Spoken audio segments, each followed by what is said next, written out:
akan bahas tentang indeks harga saham gabungan ya, yang kemarin tanggal 9 April itu cukup kenceng ya guys ya, reboundnya ya. Kemarin itu naik 308 poin alias 4,42% ya. Apakah pemicu IHSG kembali positif? Yaitu pemicunya adalah dua katalis utama ya guys ya, yaitu yang pertama itu ini ya, FTSE itu ya, itu tetap mempertahankan Indonesia itu tetap jadi secondary emerging market ya. Sebenarnya sebelumnya itu para investor tuh khawatir bahwa FTSE ini akan downgrade ya Indonesia ya. Ternyata keputusannya FTSE itu tetap mempertahankan ya, jadi secondary emerging market ya. Nah, nanti kita tinggal tunggu ya, selanjutnya itu ada MSCI ya di bulan depan ya. MSCI itu sebelumnya itu mempunyai rencana ya atau ancaman ya menurunkan rating Indonesia ya dari emerging market alias pasar berkembang menjadi frontier market gitu loh guys ya, alias pasar perintis ya. Ini levelnya sama dengan Afrika ya ataupun Bangladesh ya, negara-negara kismin guys ya. Nah, tetapi kalau melihat FTSE ini ya mempertahankan kasta Indonesia, kemungkinan besar ya, gue nggak berani jamin, tapi kemungkinan besar MSCI juga akan memberikan rating yang sama ya, menetapkan ya. Jadi market kita akan tetap dinilai sebagai emerging market gitu guys. Karena memang bursa ini cukup banyak ya melakukan perbaikan ya. Salah satunya ya mengungkap kepemilikan di atas 1% ya. Lalu menerapkan floating ya. Floating itu kagak boleh di bawah 15% ya, meskipun masih butuh proses juga ya, tidak langsung ya.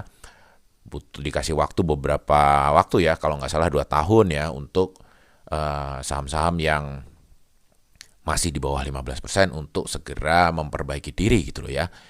Terus terakhir itu bursa itu bahkan mengungkap 9 saham dengan konsentrasi kepemilikan tinggi ya. Jadi reformasi bursa ini ditangkap sesuatu yang positif ya oleh FTSE. Harusnya MSCI juga sama ya. Kalau sampai diturunin ke frontier market, jadi ya itu sesuatu yang menurut gua sih nggak masuk akal ya guys ya. Bursa sebesar ini diturunin ke emerging market ya. Emang asing ini mau invest di mana lagi ya? Indonesia ini cukup menguntungkan sekali ya guys ya, menurut gua ya, bursanya gitu loh ya.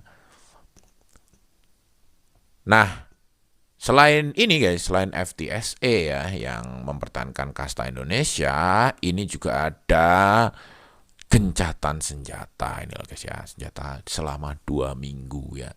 Nah, gencatan senjata selama 2 minggu ini apakah berlangsung abadi ya, kita yang nggak tahu ya guys ya. Biasanya Amerika dan Israel ini rada-rada mainnya itu agak-agak curang gitu loh guys ya. Kadang-kadang mereka itu gencatan senjata karena amunisinya itu udah mulai habis gitu loh guys ya. Bisa jadi itu triknya mereka untuk memperpanjang waktu gitu guys ya, biar rudal-rudalnya yang baru diproduksi ya dari Amerika itu ada waktu untuk kirim ke Timur Tengah ya, ke dekat-dekatnya Iran gitu loh ya. Bisa aja seperti itu, tapi kita tentunya tidak berharap ya mereka lanjut lagi ya. Tentunya kita berharap ini perdamaian abadi gitu guys ya. Ya udah nggak usah perang lagi guys. Tapi tentunya ada konsekuensi ya, tentunya ke batu bara ya guys ya. Batu bara kalau perang usai, energi lancar kembali ya, minyak pengirimannya lancar ya, tentunya batu baranya juga balik lagi ke awal gitu guys ya. Padahal sebelumnya harga batu baranya sudah terus merangkak naik gitu guys ya. Jadi mungkin kalian ini gitu guys ya, boleh untuk mulai melihat-lihat lagi gitu guys ya, harga batu bara dunia bagaimana gitu loh guys ya. Ya, jadi guys, dua katalis itulah guys ya. FTSE mempertahankan kasta Indonesia, terus dunia juga menyambut ini guys ya, gencatan senjata ya, Amerika dan Iran. Itu membuat ya asing kemarin tuh net buy-nya cukup gede ya. Asing itu jualan 6,7, beli 7,2 ya. Unggul ini ya guys ya, unggul sekitar 0,5 triliun ya, alias 500-an M itu asing net buy ya. Tinggal tunggu perkembangan selanjutnya gitu loh guys ya. Di bulan depan ya, bulan Mei itu ada MSCI ya. Apalagi kalau di bulan Mei nanti MSCI itu menetapkan Indonesia emerging market, plus dunia juga tidak melihat lagi ada peperangan di Iran dan dengan Israel dan Amerika, tentunya bursa kita bisa kembali ke, menurut gua ya, itu bisa kembali ke 9 ribuan gitu guys ya, mudah-mudahan saja ya. Ya oke guys, kayak gitu dulu aman-aman kali ini, sampai jumpa lagi di video selanjutnya. Wassalam.